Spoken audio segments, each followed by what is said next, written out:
Okay, day 6. Time for the 100 press up Cancer Research UK challenge. Let's go with first set.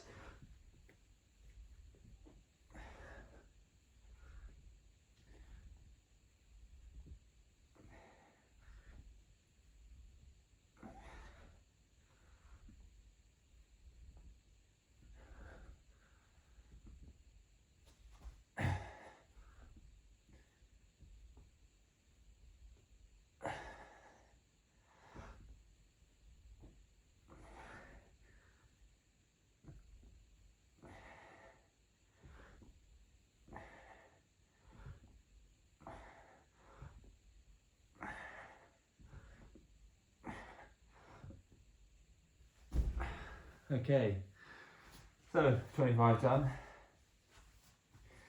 Feeling good.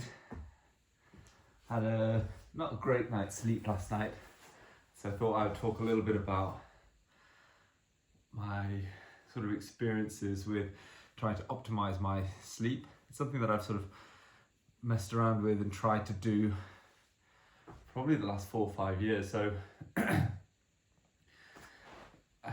I'm really just sharing what I've learnt when trying to improve my sleep, but of course not in a perfect place yet, and this is not advice or recommendations yet, just really my own experiences. So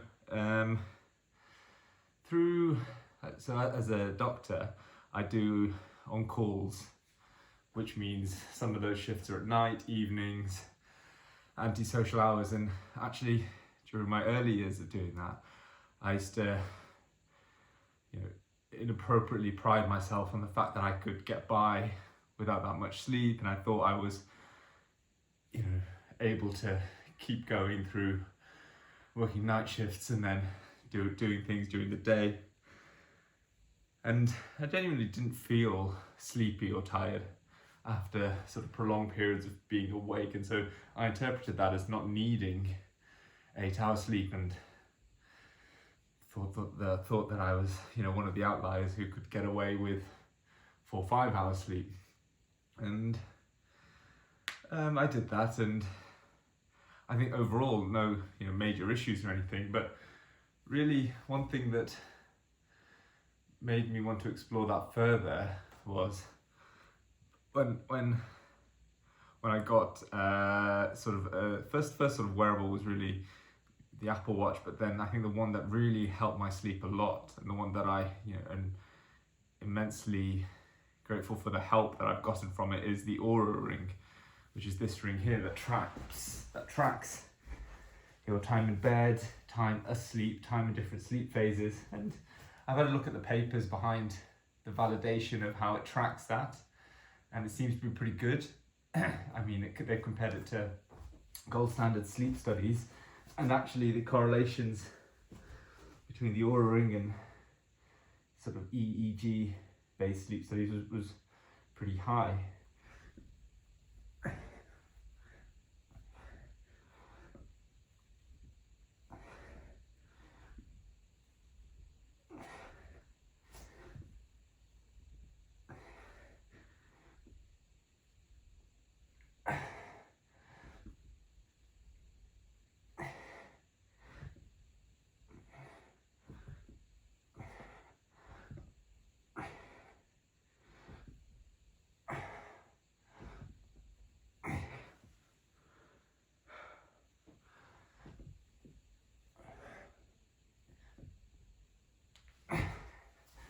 Anyway, so when I got one of these rings, partly it was to try and see, can I scientifically show that? Can I figure out what the minimum amount of sleep I need is? Because I wanted to try and understand how I could be most efficient, or maximize my outputs and things like that. And so really I managed to convince myself it was from a productivity work point of view that I should try and really put numbers and proof behind the fact that I'm an outlier and I can get by on less hours sleep.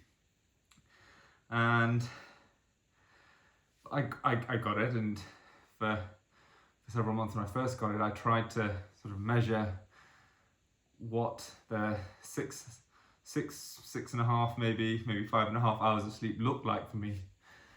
And I think one thing that I found was that the ring was consistently telling me I was scoring sort of 65%.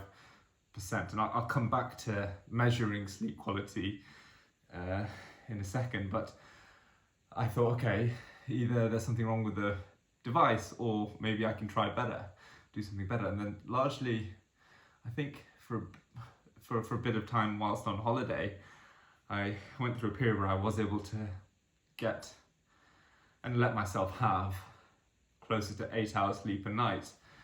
And I didn't really feel any different immediately. The wearable, of course, picked up on the increased sleep hours and things. And so it wasn't really that I felt any different. It was more that what I considered to be normal beforehand was not normal. And so on reflection, when I was getting 5 or 6 hours sleep, yes, by the afternoon and the evening, things felt the same. But really the first 4 or 5 hours in the morning was a bit of a fog. I was constantly battling this sensation of my eyelids closing, wanting to fall asleep, having several coffees a day, needing to keep stimulated, or feeling like if I took quick 5-minute eye closed naps, I could then get back to doing things. And I thought that was all normal and part of the normal day. And so when I was saying I was functioning fine on 5 or 6 hours sleep, I think my definition of what fine was not right to begin with. And so in the last sort of 6 months, I've had the opportunity to not do any on-calls for like the first time in 10 years. And I've been able to structure things in a way that I've been able to have a bit more routine to my life. And in short, it's been pretty incredible in terms of what I've been able to do and the impact it's had on my sleep and sleep quality.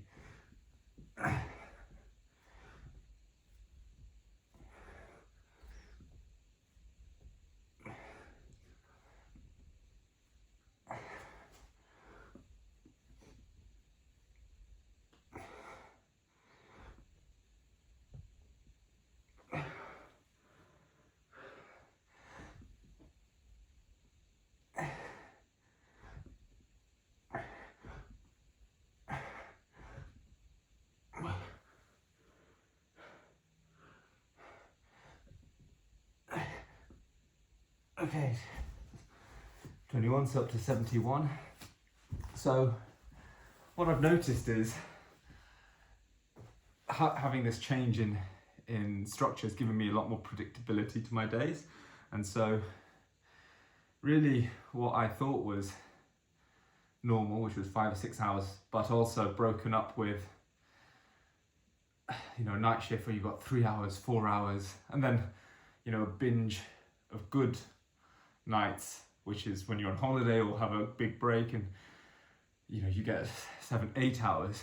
So it was just that variability, which was what my life was up until October. And then October onwards, I have been able to just make it consistent, sort of 7 hours, 7 hours, 7 hours, 7 hours, 7 hours.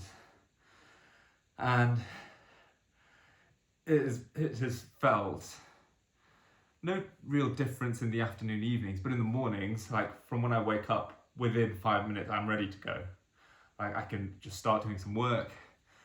I can, go out for a walk, go to work, and not just not feel tired. Just be ready and at a performing level from minute 2, which is amazing because actually the number of usable hours that I have in the day is probably higher then, right? Because if you're able to start doing meaningful things from minute 2, even if you wake up an hour later, or let's say sleep an hour, or have just an extra 1 or 2 hours sleep at night, actually your usable meaningful hours in the day goes up significantly.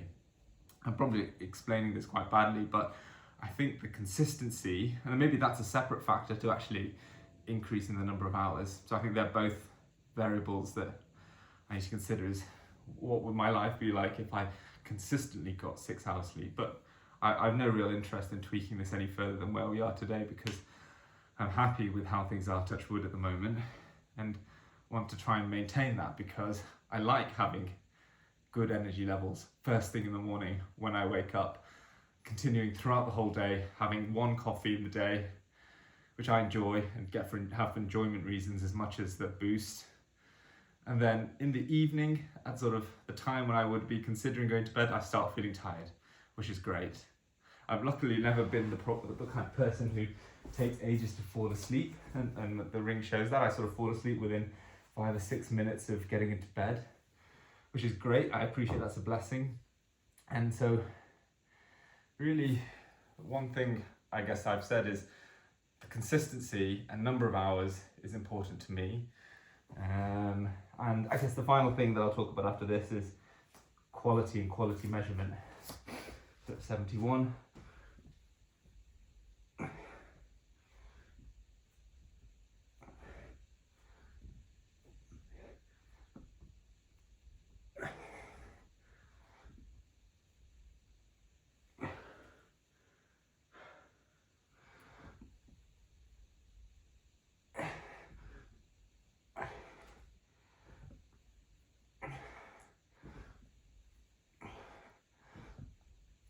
Okay, that's 19, we're up to 90, 10 to go. So coming on to sleep quality, again, big shout out to Aura. It sort of helped me understand the differences between the different types of sleep.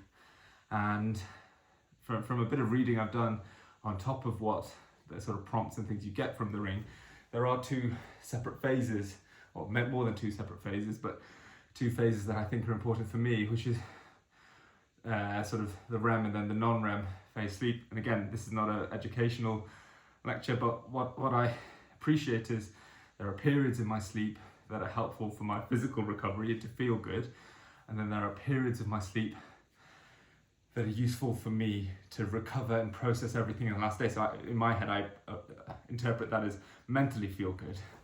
And so there are different measures on the ring which help give me a measure of how good I am with that. And I guess this comes back to the idea of sleep quality. I went to a workshop day at the Royal Society of Medicine on sleep and wearables, actually, and it was a great day. And there were some talks on how good are the tools that we use to measure sleep, and a lot of the academics were critical of the numbers that are put on sleep quality, right? And Aura does that, like they give you a score out of 100 every day for how your sleep performed. And I understand that number may not be translatable from me compared to my wife or the next person who's doing the same sort of analysis, but what it does is it summarizes large numbers of variables. So how much deep sleep you get, how much non-REM sleep you get, total number of hours of sleep, how disturbed your sleep was, and puts a single number in that. So it's something which is trendable and trackable. And I have become a big believer that you manage what you measure. And so the fact that I can put a number to it means that I can see what directionally, which way I'm going. And that's been awesome, because I've been able to see if I make tweaks for 1 week, for 2 weeks, which direction does that send me in? And so if it is in a good or a bad direction, what I then do is look at the components of it and see, okay, has it helped me stay asleep for a longer period of time? Has it helped me in my early part of my sleep? Has it helped me my sleep quality in the late part of my sleep? And then try and dissect it there. So I don't, wear the number like a badge of honor, but I use it in a more directional way. And personally for me, I think it's been fantastic, and I really love having that level of feedback and trackability, because can you tell me how you slept on November 23rd, 2023? Because I can.